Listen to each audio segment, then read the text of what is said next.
Então, a gente vai falar um pouquinho sobre anafilaxia. Aqui eu estou colocando o Márcio Tomás Bastos também, que já teve 2 episódios de anafilaxia, principalmente a penicilina, né?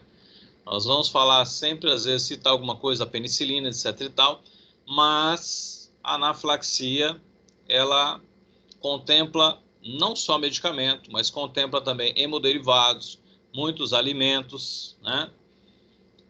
Alguns materiais sintéticos também favorecem o desenvolvimento da anafilaxia, tá bem? Bom, a anafilaxia é uma hipersensibilidade do tipo 1, tudo bem? O professor Edinaldo já deve ter falado, as hipersensibilidades é o quê? É o organismo respondendo de forma errônea ou demasiadamente exagerada a um processo imunológico. A hipersensibilidade tipo 1, nós vamos ter um primeiro contato, posteriormente uma sensibilização e depois um segundo contato e aí então desencadeia o processo. Então, primeiramente, nós vamos ter o primeiro contato com o antígeno. Esse antígeno vai ser processado, apresentado ao linfócito TH2. Linfócito TH2 vai produzir uma gama de citocinas. Aí vocês colocam lá IL-2, IL-4, IL-5, IL-3, IL-10. Essas citocinas vão fazer com que o linfócito B se prolifere e se diferencie em plasmócito e produza um anticorpo chamado anticorpo IgE. O anticorpo IgE está presente em processos alérgicos e processos parasitários. Aqui nós estamos falando de uma exacerbação do sistema imunológico, né, uma desregulação do sistema imunológico, e aí ele é produzido em altas quantidades. Aí depois nós vamos estar citando para vocês o porquê disso. Esse IgE, após ser produzido, ele se liga previamente no mastócito e o torna o quê? Sensibilizado. Sensibilizado a quê? Aquele antígeno que ele teve no primeiro contato. A partir do momento, né, que o mastócito está previamente sensibilizado e ocorrer um segundo contato com o antígeno, o mastócito, então, vai liberar substâncias que já estavam prontas, nós chamamos mediadores pré-formados, substâncias que ele vai retirar do fosfolipídio de membrana através da ativação de enzimas intracelulares. Nós vamos destacar fosfolipase 2, a ciclooxigenase e a LOX, a lipoxigenase. A esse grupo de mediadores nós vamos denominá-los de mediadores lipídicos ou neoformados, novo, formado a partir da ativação do mastócito. E por último, nós vamos ter o quê? Um grupo de mediadores transcritos, certo? Muito bem. Os mediadores pré-formados é histamina, principalmente. Os mediadores neoformados, que são retirados, né, do fosfolipídio de membrana, o ácido araquidônico, e aí depois, através da fosfolipase A2. E depois é o substrato para a enzima ciclooxigenase, transformando em prostaglandina D, e da lipoxigenase, dando origem aos leucotrienos. Então, nós temos mediadores pré-formados, mediadores o quê? Neoformados. Nesse slide não está sendo mostrado o quê? Os mediadores transcritos que o mastócito produz. E quem são os mediadores transcritos? São as mesmas citocinas produzidas pelo linfócito TH2. Então, nós já começamos a observar que o processo tem uma retroalimentação. Então, mediadores pré-formados, mediadores neoformados e, posteriormente, nós temos mediadores o quê? Que nós chamamos de transcritos que retroalimentam o processo. Ok? Então, dessa forma, ocorre o quê? A hipersensibilidade tipo 1. Já nesse processo fisiopatológico, eu já começo a identificar alguns grupamentos farmacológicos que, isoladamente, não vão funcionar. Como é o exemplo dos antihistamínicos. Por quê? Eu tenho 3 grupos de mediadores. Mediadores pré-formados, histamina, que é onde ele atua, competindo com a histamina pelos receptores H1. Tem um outro grupo de mediadores que é neoformado, que é oriundo da fosfolipase A2, COX e LOX, e um outro grupo que é o quê? O transcritos. Então, aqui eu já começo a observar que somente ele não vai funcionar. É necessário adicionar um outro grupamento, que nós já conhecemos, que são os corticoides. Ele tem a capacidade de inibir a fosfolipase A2 e, ao mesmo tempo, suprimir os genes das citocinas, aqui, no caso, alérgicas ou inflamatórias. Muito bem, não é para assustar e vamos lá. Mesma coisa, primeiro contato, antígeno, apresentação do antígeno, linfócito TH2. Linfócito TH2 produz a interleucina 2, que tem ação autócrina. Produz também IL-10, que inibe o TH1, então predominando uma resposta humoral, ou seja, de anticorpos. Produz IL-4, IL-5, IL-6 e IL-3. O que essas citocinas fazem? Vamos dar destaque principalmente o que é a IL-4. A IL-4 faz a mudança de isotipo. O linfócito B que iria produzir IgG passa a produzir o que? IgE. Nós vamos dar destaque também à interleucina 5, que a interleucina 5 estimula a medula óssea a aumentar na circulação o eosinófilo. Por isso nós observamos uma eosinofilia em processos alérgicos e processos o quê? Parasitários. E nós vamos ver também, dar destaque à interleucina 3. Por que a interleucina 3? Porque ela também atua na medula, aumentando a população de quê? De mastócitos e basófilos. Muito bem. Ocorre depois, então, a proliferação clonal de linfócitos B, fazendo com que eles também se diferenciem em plasmócito e produzam o anticorpo IgE. IgE específica a quem? Aquele antígeno. Essa IgE se liga no mastócito e deixa ele previamente o quê? Sensibilizado, armado. Segundo contato, ele vai deflagrar a liberação de suas substâncias. O que está prontinho nos grânulos, nós chamamos de mediadores pré-formados. Histamina é liberada. Mediadores neoformados, ele retira o quê? Do fosfolipídio de membrana, através da fosfolipase A2, COX e LOX, dando origem às prostaglandinas e aos leucotrienos. E os transcríticos demoram horas para ser produzidos, porque tem que ativar gene, tem que ocorrer uma transcrição, uma tradução, síntese proteína, aí dando origem ao quê? Às citocinas. E as citocinas liberadas pelo mastócito são as mesmas do TH2, ou seja, ocorre um processo de retroalimentação positiva aqui na hipersensibilidade tipo 1. Bom, tenho que lembrar também que as citocinas elas são todos receptores do quê? Tipo 3, tirosina quinase, que tem como transdução de sinal a JAK-START, ou a outra transdução que é RAS-RAF. No caso das citocinas, é JAK-START. Então, toda vez que eu tenho citocinas, eu vou ter o quê? Eu vou falar em genes, transcrição de genes. Então, a IL-4 faz com que o linfócito B ative o gene dele e ele passa a produzir. Ao invés de IgG, ele passa a produzir o quê? IgE. Tá bem? IgE vai se ligar no receptor chamado receptor FcCR1 no mastócito. Gravem bem.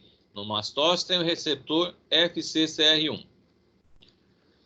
Aí vocês vão me perguntar, e o paciente atópico? O paciente atópico é aquele que produz altas concentrações de IgE. Por que ele produz altas concentrações de IgE? Ah, porque o pai e mãe é alérgico, ele tem uma carga genética. Muito bem, tem a carga genética. Ok. Tem um defeito genético. E qual é o defeito genético?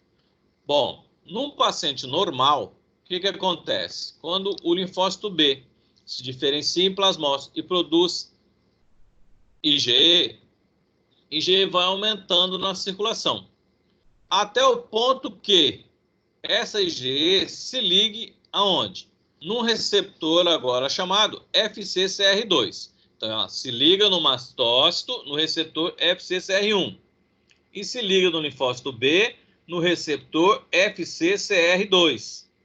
A partir do momento que o excesso de IgE se liga no receptor FcCR2 do linfócito B, desliga ele. Consequentemente, ele para de produzir IgE.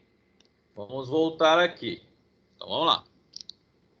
Apresentou antígeno, linfócito B se diferenciou em plasmócito, e L4 permitiu mudança de IgE, produzir altas concentrações de IgE que se liga onde? No mastócito, no receptor FcCR1.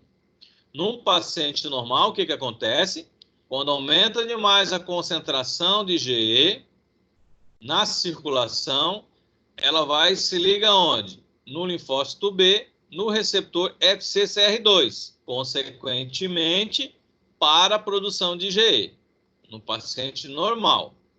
No paciente atópico, o paciente atópico produz altas concentrações de IgE. Por quê? Porque ele tem uma deficiência nesse receptor FcCR2 presente na célula do linfócito B. Então, aumenta a concentração na circulação de IgE, mas não tem o quê? Não tem o botão de desliga do linfócito B, que é o receptor FcCR2. E ele continua a produzir altas concentrações de IgE.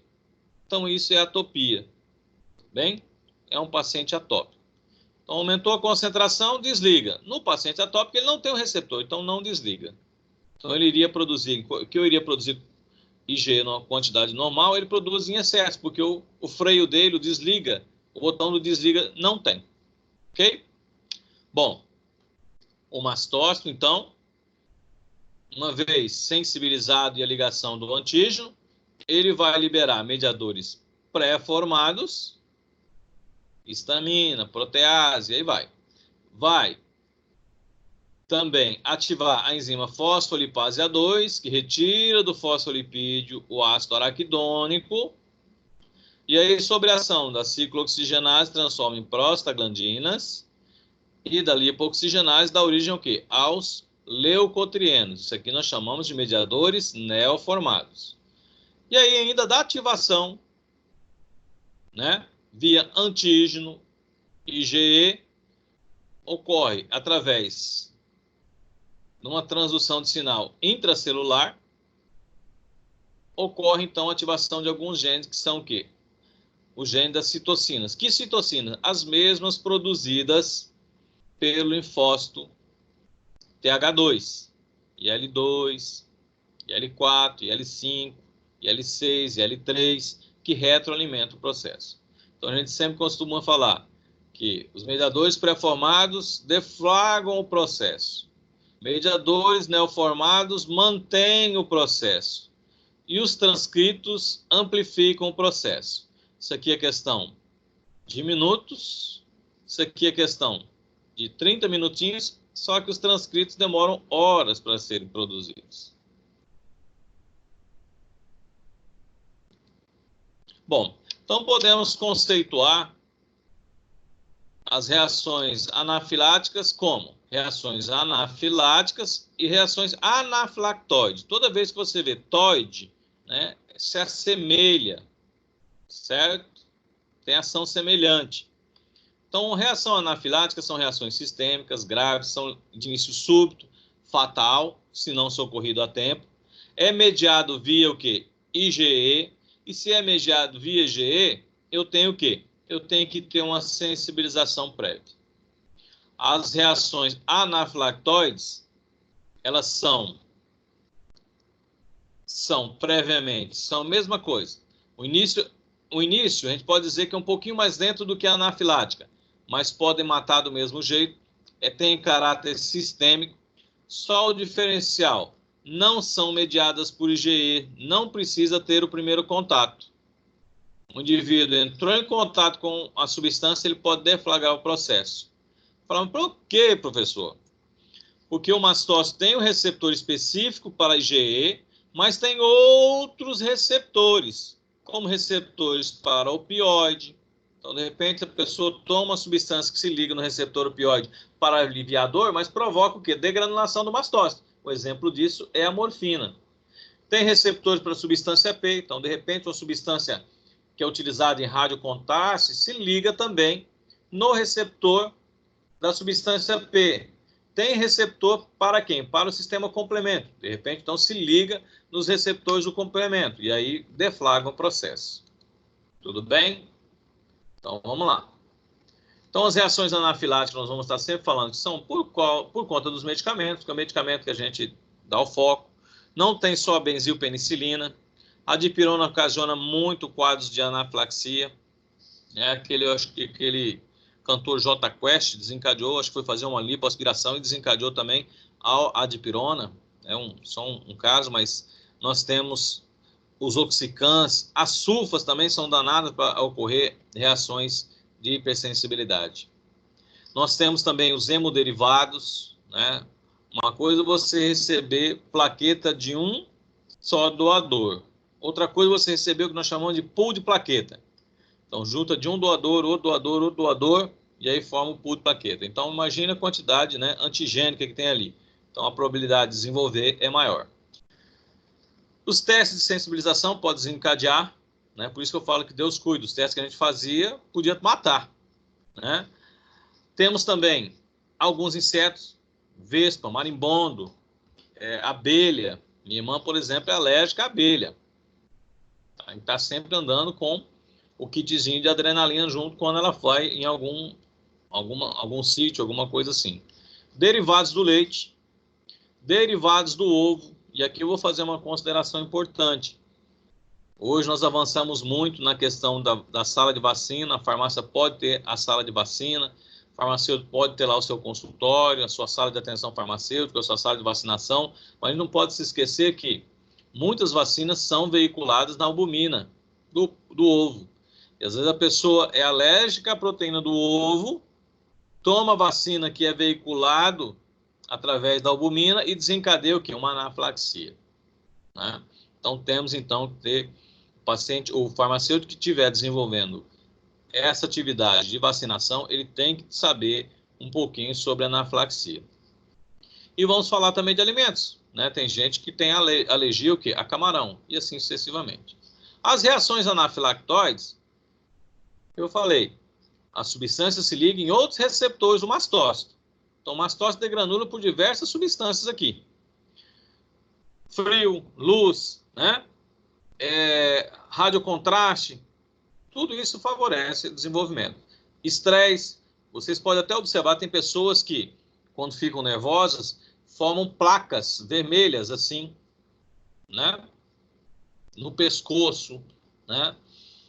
Isso é decorrente do quê? Primeiramente, ele tem uma ativação simpática, depois o que? A compensação parasimpática. A própria acetilcolina faz com que degranule o mastócito. Por quê? O receptor do mastócito tem mediador, né? Tem receptor para acetilcolina, então degranula. Então, às vezes acontece isso daí. O bário, agora vamos falar assim, o bário, o rádio, né, são substâncias que são utilizadas em contraste que normalmente deflagram reações anafilactóides. Pessoal, a sintomatologia é igual. Então, não tem como você ficar olhando na cara do paciente e falar, será que é anafilático ou é anafilactóide? Anafilático ou anafilactóide? Ambos vão produzir a mesma sintomatologia. Então, de acordo com determinada substância que o paciente toma, a gente consegue identificar se é uma reação anafilática ou reação anafilactóide. Mas só, né? Porque os sinais e sintomas são semelhantes. É claro, se você for fazer o exame laboratorial, você vai observar IgE, específica, você vai observar eosinofilia, mas ali, nos sinais clínicos, eles não têm como diferenciar.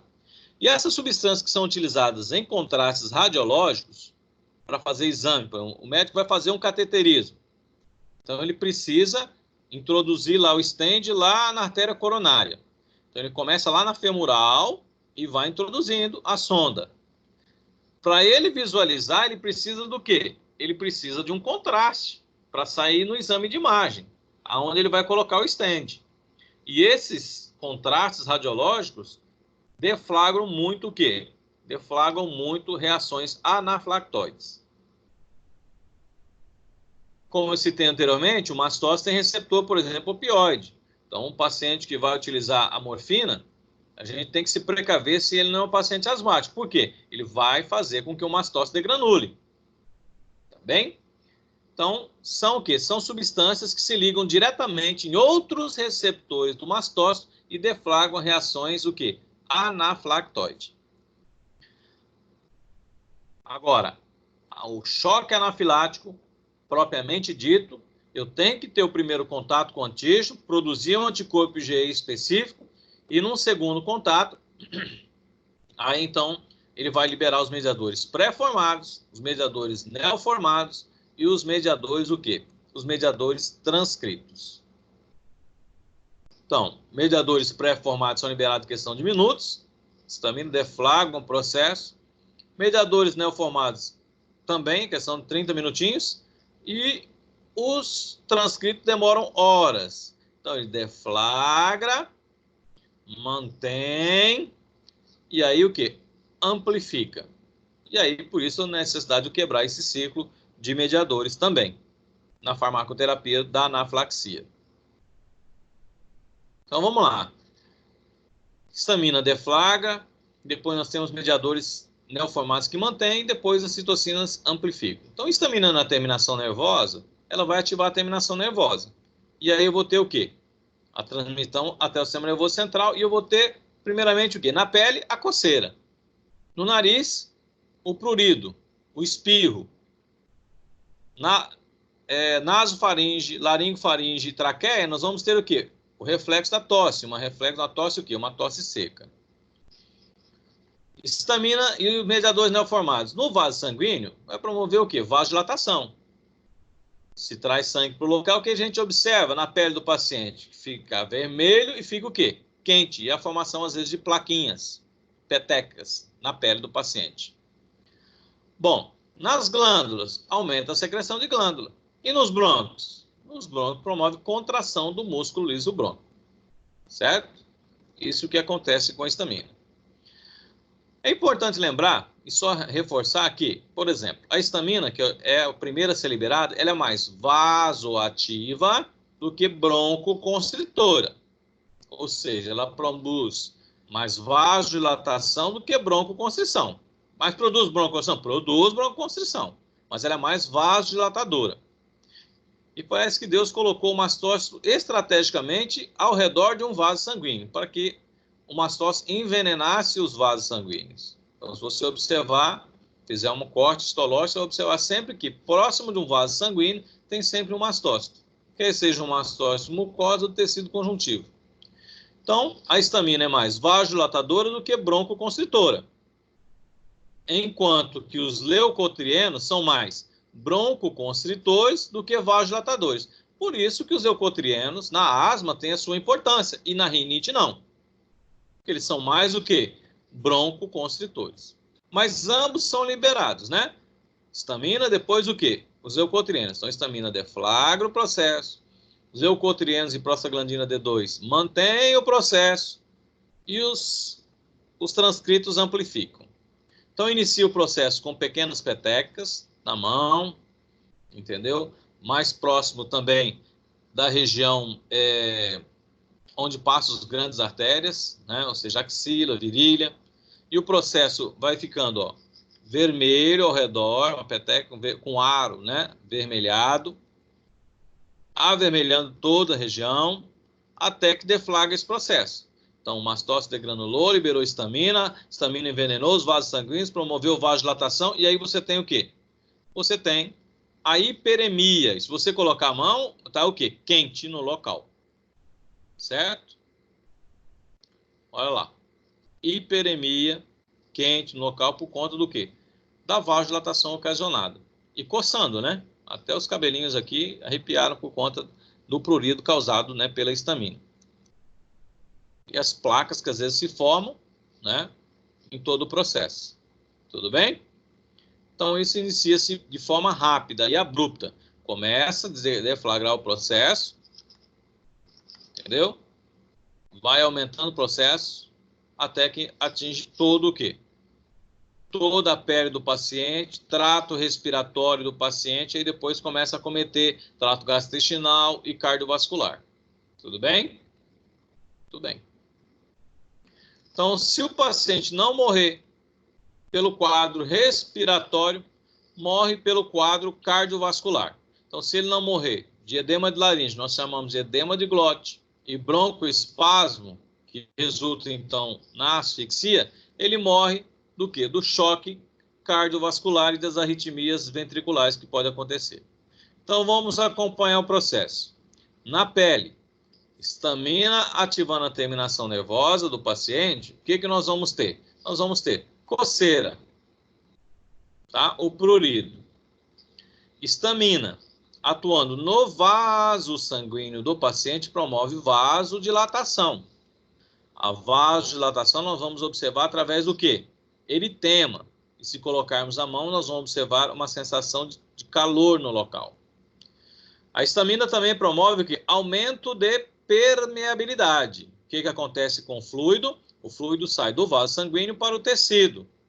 E aí começa a desenvolver o quê? O edema, vasodilatação com aumento de permeabilidade, extravasamento de fluido. E nós vamos ter o quê? Nós vamos ter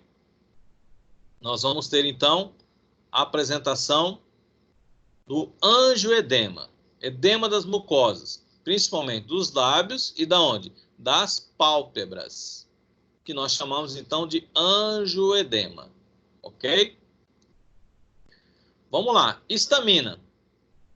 No vaso sanguíneo, aí nós temos nasofaringe, orofaringe, laringofaringe. Estamos na nasofaringe. Histamina na terminação nervosa da mucosa nasal ativa a terminação nervosa.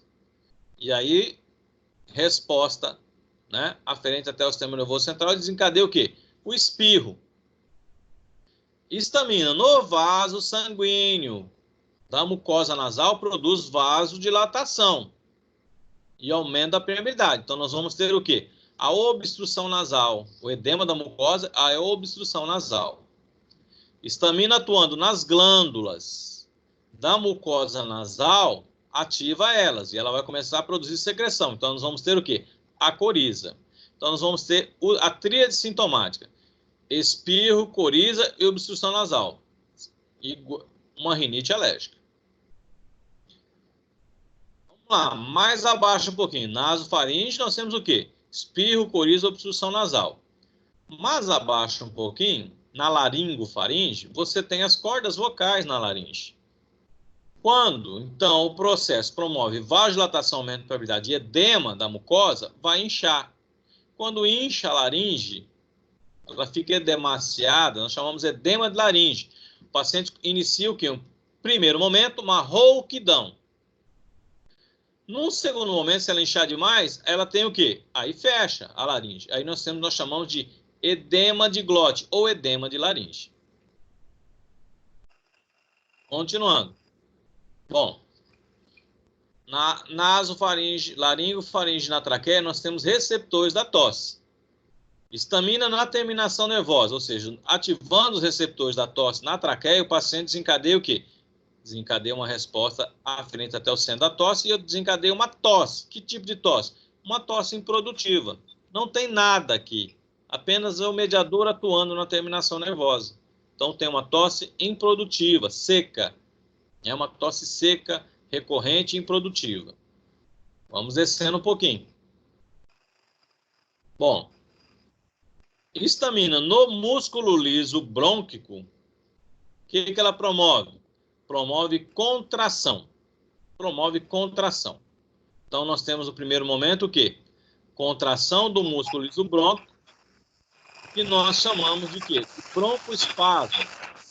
Ok? Broncoespasmo.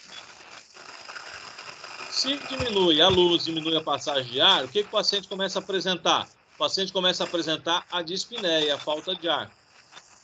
É só você verificar, contar as respirações por minuto do paciente, você verificar o batimento nasal e o esforço dos músculos intercostais, né, que seriam os músculos acessórios da respiração, assim como também os músculos supraclaviculares, como o trapézio. Você vai observar que o paciente está dispneico.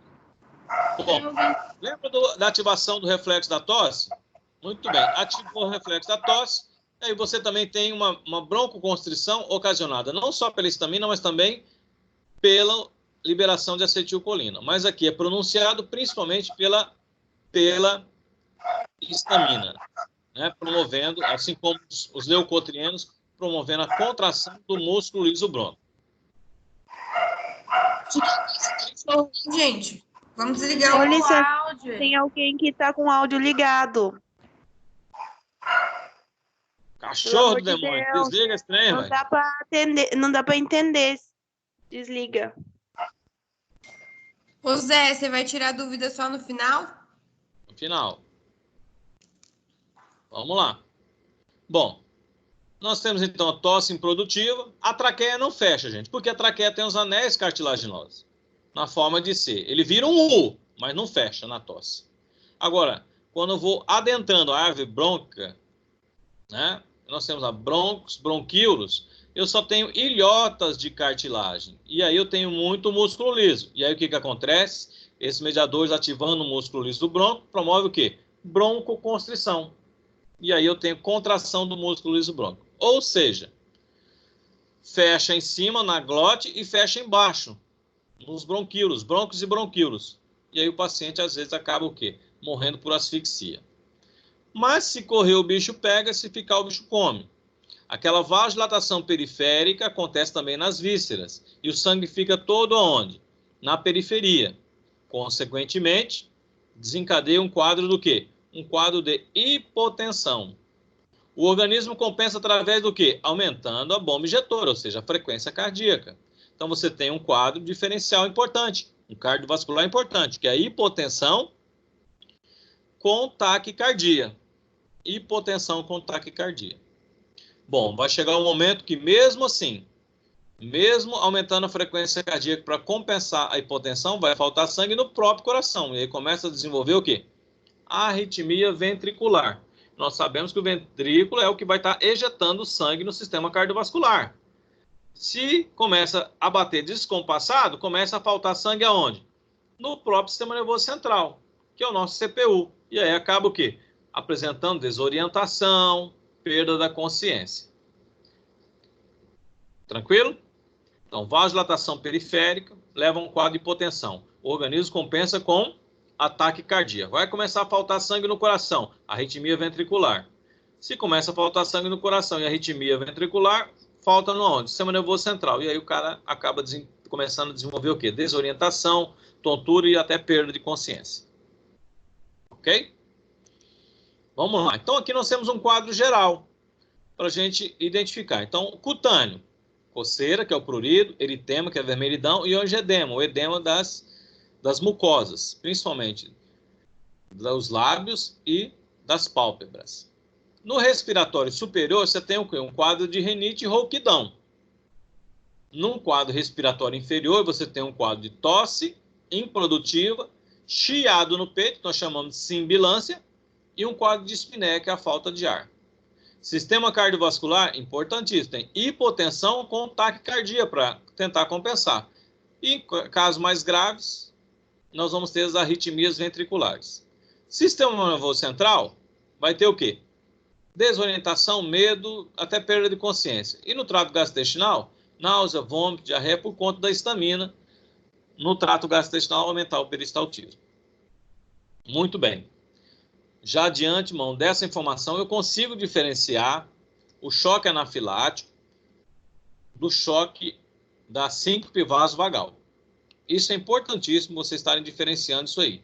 Ou seja, o choque anafilático mesmo, do medo da injeção, que nós chamamos de síncope ou optiatismo. Vamos já adiantar. O optiatismo é um desequilíbrio do sistema nervoso autônomo, onde no primeiro momento você tem ativação simpática e num segundo momento você tem ativação parasimpática. Ou seja, tem os sinais vagais. E quais são os sinais vagais que a gente observa? Bom, acetilcolina no sistema nervoso central vai desencadear o quê? Tontura, escurecimento, sensação de atordoamento. Acetilcolina ativa o quê? As glândulas sudoríparas. E aí nós temos o quê? A diaforese, seria o suor frio. E vamos ter o quê? A palidez. O paciente vai ficando verde. No sistema cardiovascular, é só você lembrar. Se o simpático ativa a frequência cardíaca, parasimpático o quê? Diminui a frequência cardíaca e desencadeia o que nós chamamos de hipotensão, mas uma hipotensão com bradicardia. Bom, náusea, vômito, diarreia também é característico, né, dos sintomas vagais e não dá para diferenciar pelos sintomas gastrointestinais. Mas os respiratórios, sim. No optiatismo não tenho quadro respiratório, nem superior nem inferior. Ou seja, eu não tenho espirro, não tenho coriza, não tenho obstrução nasal, não tenho rouquidão, não tenho tosse improdutiva, não tenho chiado no peito.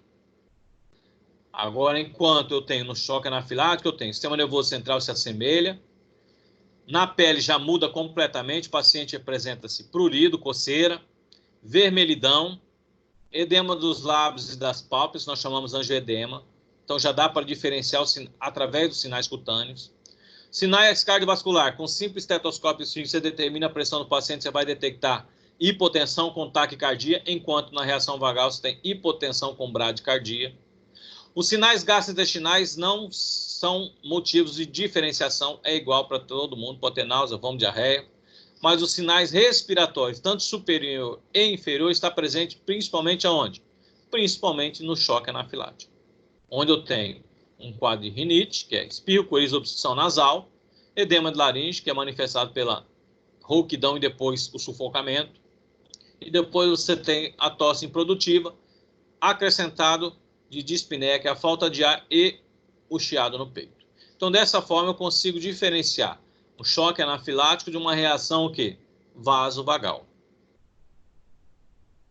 Bom, se fazia o teste na farmácia. Eu falo que Deus é bom e Deus cuida, porque o próprio teste podia desencadear a reação o quê? Reação anafilática. Nós não tínhamos nenhum protocolo e nenhuma experiência clínica em estar perguntando para o paciente algumas coisas referentes ao estado do paciente, referente ao histórico farmacoterapêutico do paciente. E mesmo assim a gente fazia.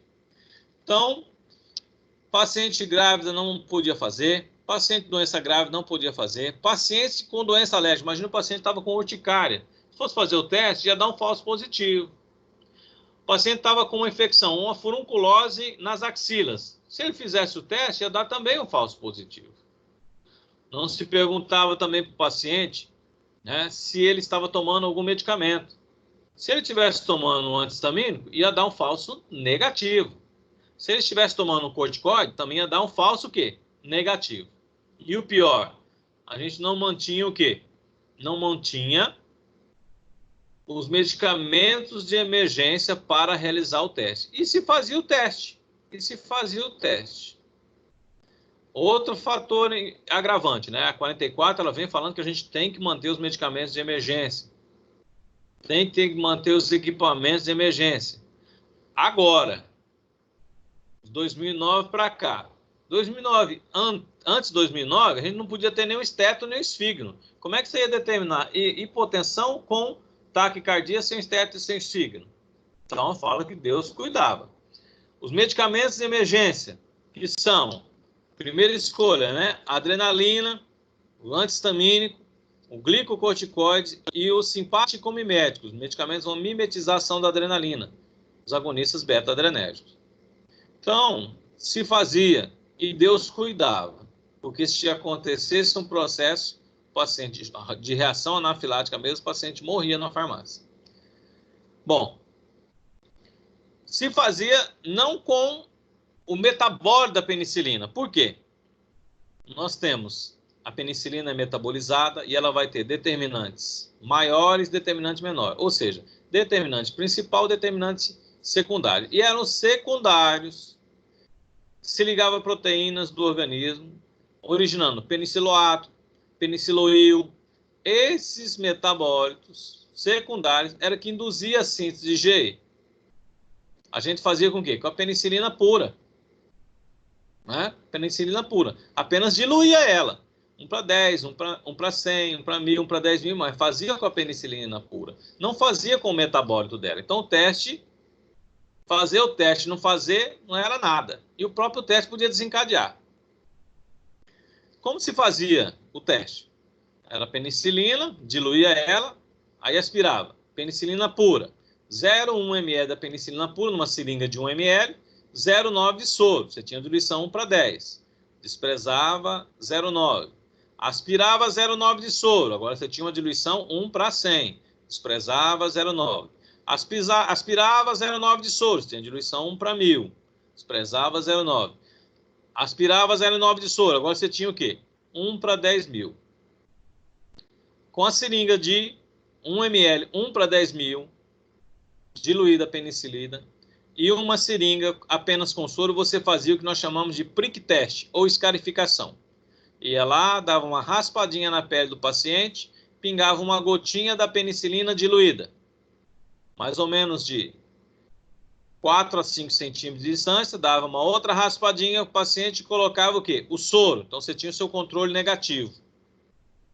Certo?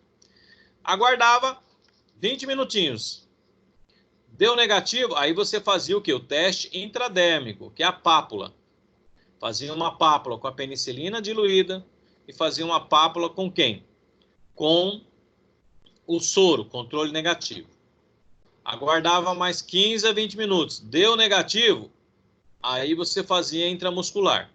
Fazia intramuscular no paciente, a benzilpenicilina, e pedia para ele aguardar de 15 a 20 minutos. Né? Porque se ele caísse ali, você tinha que prestar, né, socorro ao paciente. Então, você observa, era 20 mais 20 mais 20. Mais ou menos 1 hora para cada bezetacil. Né? Mais ou menos isso aí.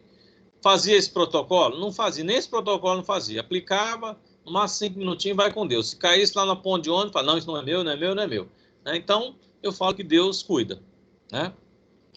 Nos Estados Unidos, eles têm lá o peniciloil polizina, que ele é ativo em provas cutâneas. Aqui a gente ainda não tem, né, essa forma, né, para a gente estar desenvolvendo o teste. A não ser em consultórios médicos de alergologistas, que aí sim eles já têm isso aí para fazer teste cutâneo.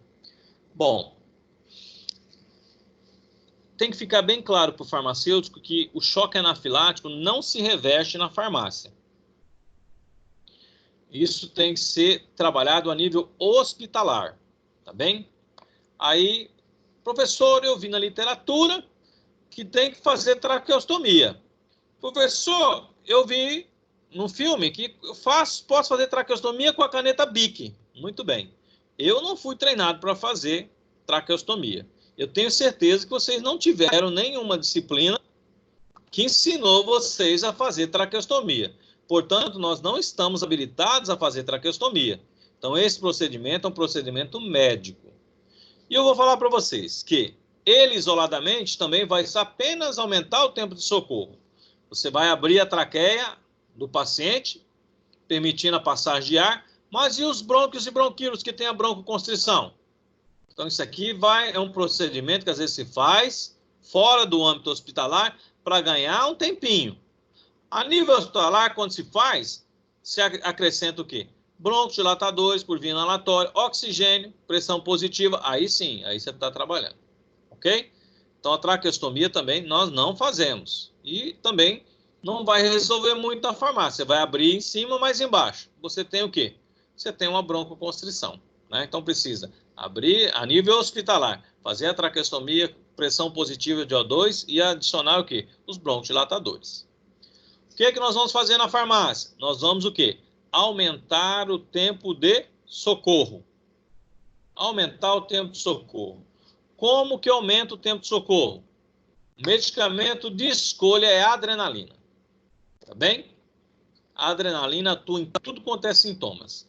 Tanto cutâneo, quanto respiratório, gastrointestinal, cardiovascular. Atua promovendo broncodilatação, estabiliza a membrana de mastose, produz a vasoconstrição, né? Produz também, aumenta a força contrátil de coração, aí que é o problema. Eu não tenho como monitorar o quê? As ações dela no coração. Porque o paciente já não está com hipotensão, com taquicardia, se adiciona ainda a adrenalina, vai aumentar ainda mais essa taquicardia. Você não tem como o quê? Mensurar isso a nível de farmácia. Mas é um medicamento de escolha. Nós vamos observar que nós vamos deixar ela num degrauzinho. Nos Estados Unidos, nós temos as canetas com adrenalina. Então, o paciente que tem um quadro de anafilaxia, e ele sabe qual que é o alérgeno, ele anda com essas canetas. Regula por quilograma de peso e ele faz a autoaplicação quando deflagra esse processo. O paciente asmático, às vezes, também utiliza, às vezes, a adrenalina também. Aqui, olha só a dificuldade do paciente brasileiro. Ele tem que, primeiramente, ter as ampolinhas, que é difícil de comprar.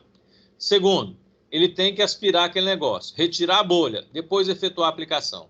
Então, se ele não tiver um manuseio adequado, e não souber trabalhar, né, com a ampola e a seringa, ele já, à medida que ele está desenvolvendo o choque anafilático, está espalhando adrenalina para tudo quanto é lado. Então, é muito séria essa questão aqui de anafilaxia no Brasil, em função da Anvisa ainda não ter liberado essas canetas aí. E a dificuldade, então, do paciente com relação a adquirir, manusear a adrenalina. Então, a adrenalina, ela reverte, promove a broncodilatação, por aumento da MP cíclico, né? Como que eu vou administrar a adrenalina? Ela é diluída 1/1000, se as ampolas já vêm diluída 1/1000, se não vir, você tem que diluir. Mas normalmente vem diluída já 1/1000. Nós vamos administrar subcutânea ou intramuscular.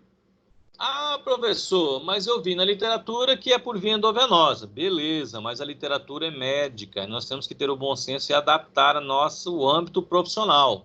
Então, nós vamos fazer subcutânea ou intramuscular. Tudo bem? Nós já sabemos que entre a subcutânea e a intramuscular, que vai ser mais rapidamente absorvida, é intramuscular. Eu já sei também das técnicas intramusculares, eu sei que o deltoide é mais vascularizado. Então, se você, dependendo da gravidade, você sabe onde vai administrar. Ou pode fazer subcutâneo, dependendo do início do processo. No adulto, a dosagem é de 0,3 a 0,5 ml. Em criança, 10 kg, 0,1. 20 kg, 0,2. 30 kg, 0,3. A partir de 30, de 0,3 a 0,5 ml, né, onde você administra, então, a adrenalina por via subcutânea ou intramuscular. Medicamentos que eu vou ter que ter na farmácia. Tá lá. E na ordem, olha lá. Primeiramente, o corticoide, o antihistamínico, o broncodilatador ou simpático mimético e a adrenalina.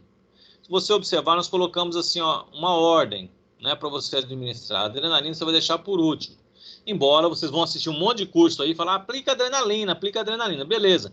Mas antes, vamos trabalhar com o antihistamínico. Por quê?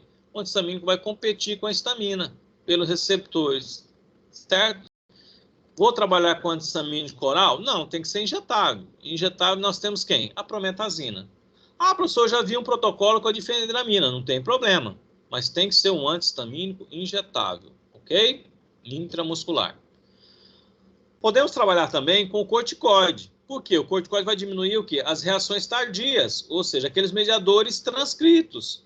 Vai diminuir os mediadores neoformados. Por quê? Vocês lembram da faculdade? Corticoide inibe fosfolipase A2. E aí eu não tenho ácido araquidônico. Aí não tenho prostaglandina, não tenho leucotrienos.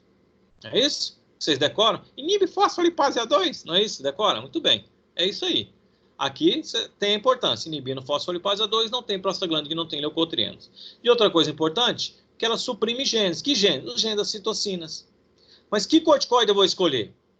Eu tenho betametasona, eu tenho dexametasona, eu tenho triancinolona, eu tenho deflazacorte. Você vai escolher um corticoide que tenha boa distribuição nos tecidos orgânicos, nos compartimentos orgânicos, e tem uma rápida distribuição. Então, você vai escolher quem? A hidrocortisona. Fala, professor, mas a dexametasona ou a betametasona é mais potente. É, mas a distribuição da hidrocortisona é mais rápida. Ah, professor, eu vi no pronto-socorro que não tinha hidrocortisona, aplicar a dexametasona. Beleza, no pronto-socorro, se não tem tu, vai tu mesmo. Então, vai lá a prometazina, vai a betametasona, só que o paciente ele vai estar utilizando quem? Lá ele trabalha com a adrenalina. Não falei que a adrenalina é a de escolha? Ele trabalha com a adrenalina.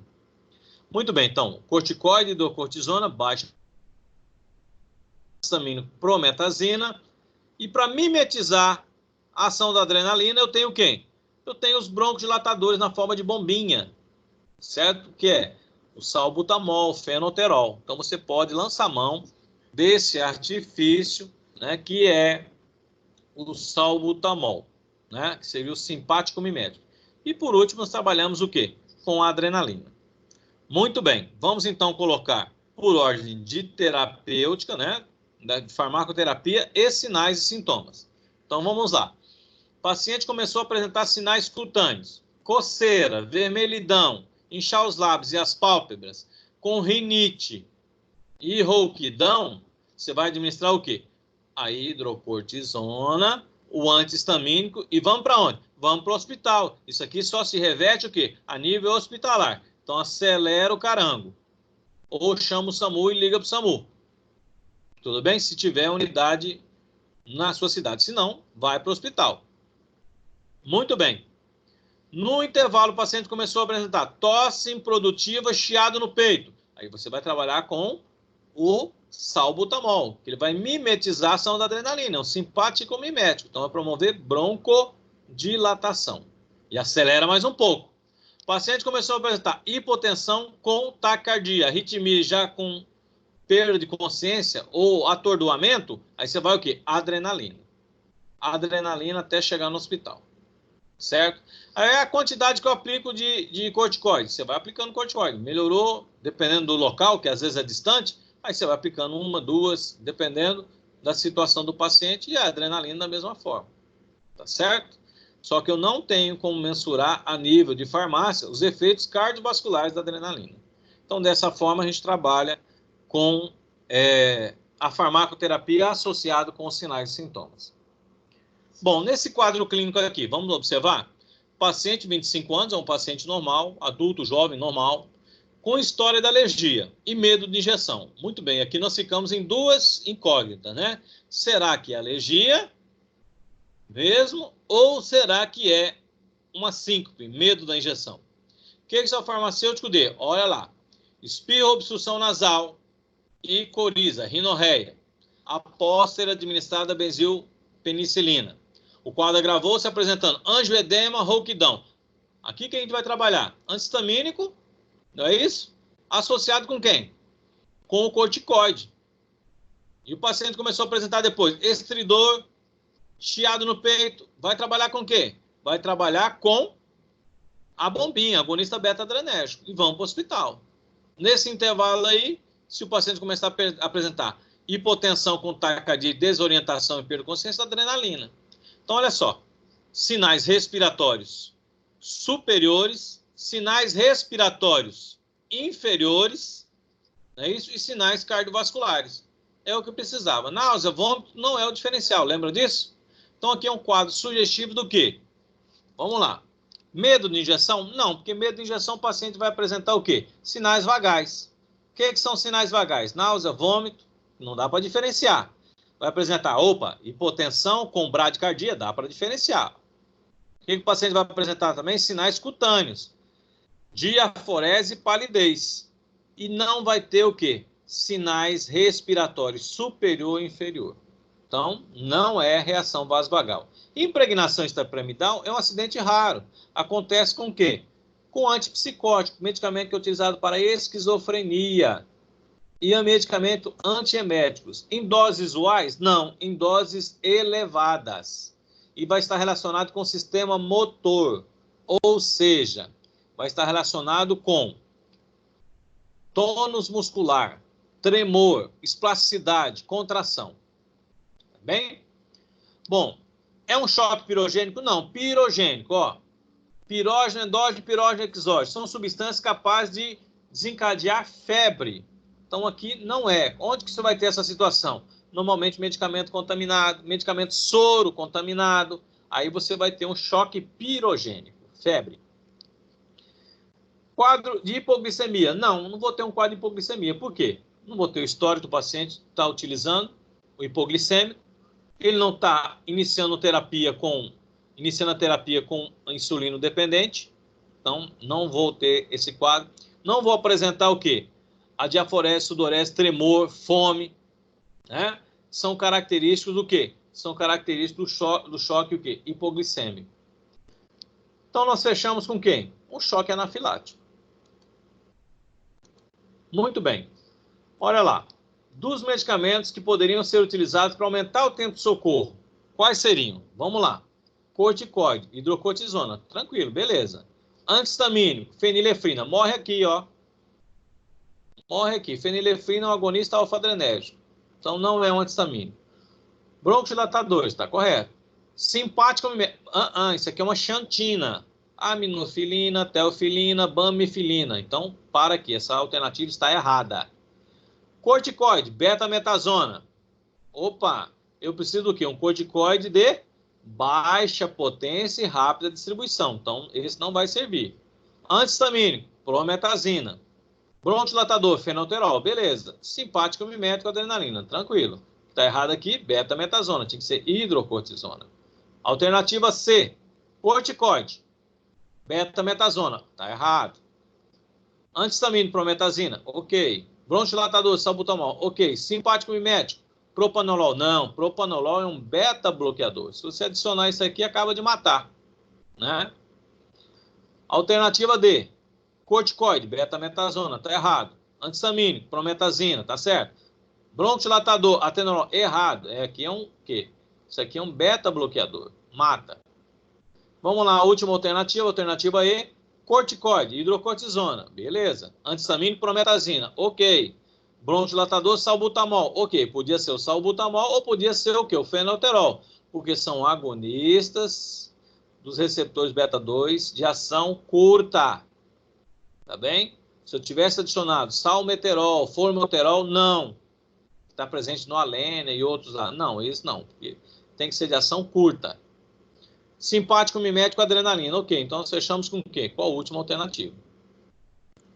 Vamos lá.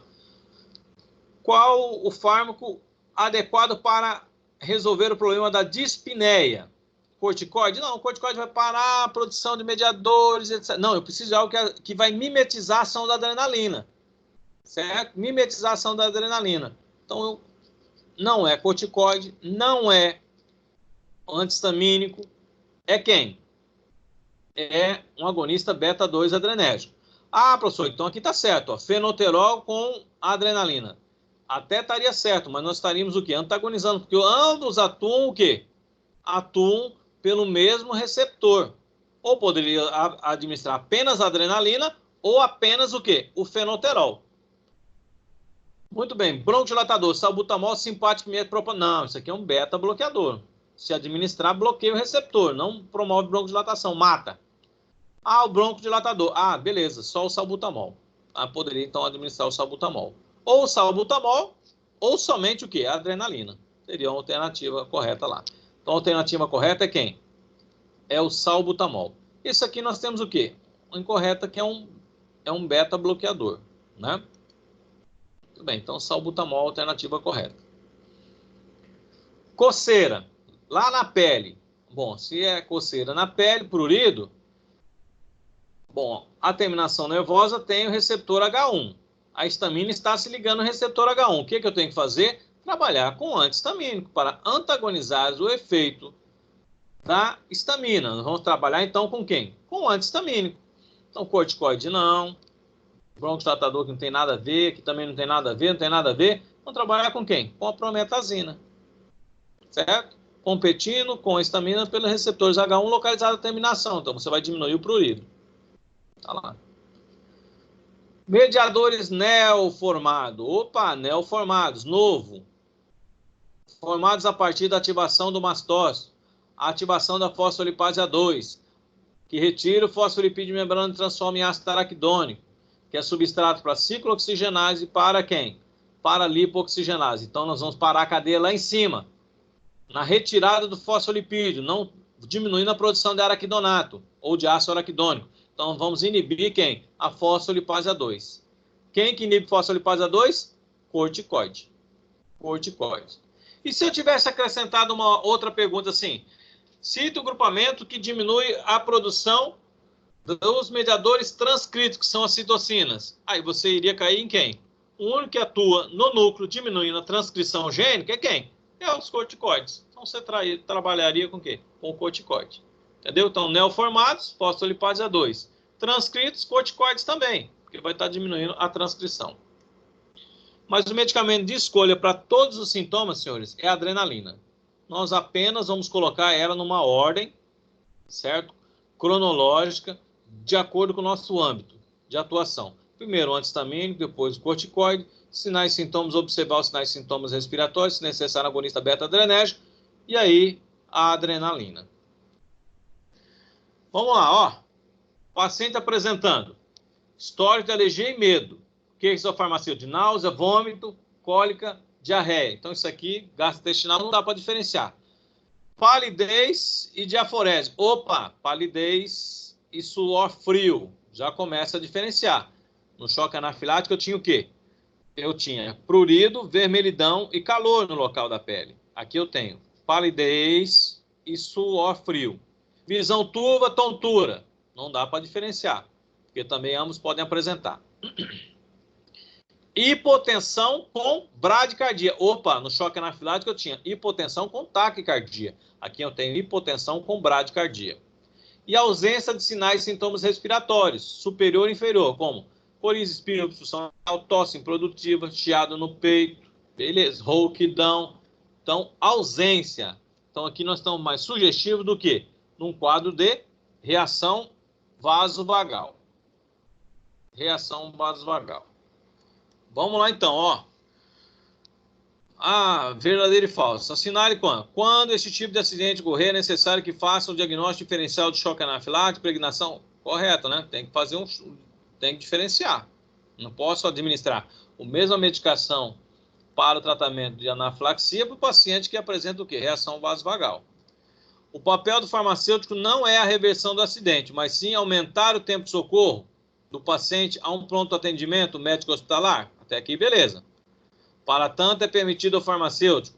Não é permitido, né? Mas, em determinadas situações, será necessário para você não ser processado por quê? Por negligência. Está lá em Confresa, São José do Xingu, não tem nenhum hospital aberto. Aí você vai ter que utilizar essas situações. Ou, de repente, você foi trabalhar no sul do Pará. Uma cidade fica a 150 quilômetros de distância. O paciente apresentou choque anafilático. Você vai dar um jeito de aumentar o tempo de socorro. Você vai ser processado do mesmo jeito. Se não fizer, é processado. Se fizer, vai ser processado. Então, aí você escolhe. Então, tanto permitido corticoide, um antihistamínico, broncodilatador, em última instância, simpático mimético seria a adrenalina, que vão reduzir os sintomas e aumentar o tempo de socorro? Sim, beleza. Esse acidente é um tipo de hipersensibilidade tipo 1? Olha só, sim. Mediada por interação antígeno-anticorpo na superfície mastótica? Sim, lembra? Primeiro contato, eu tenho o quê? O contato com o antígeno depois da produção de IgE. Com a liberação de aminas vasoativas? Sim, aminas vasoativas. Ou outros mediadores responsáveis pelos sinais e sintomas? Sim, tranquilo. Esse acidente é caracterizado por um desequilíbrio do sistema nervoso autônomo? Não. Anafilaxia não tem nada a ver com o sistema nervoso autônomo. Isso aqui é o quê? É uma reação vasovagal. Os grupamentos farmacológicos que desenvolvem esse acidente são antibiótico, antiemético? Não tem nada a ver. Para anafilaxia, qualquer agrupamento pode desencadear a anafilaxia. Para a impregnação extrapiramidal, que é específico o quê? Os neurolépticos e quem? Os neurolépticos e os antieméticos. Tá joia? Muito bem. Só um minutinho, pessoal.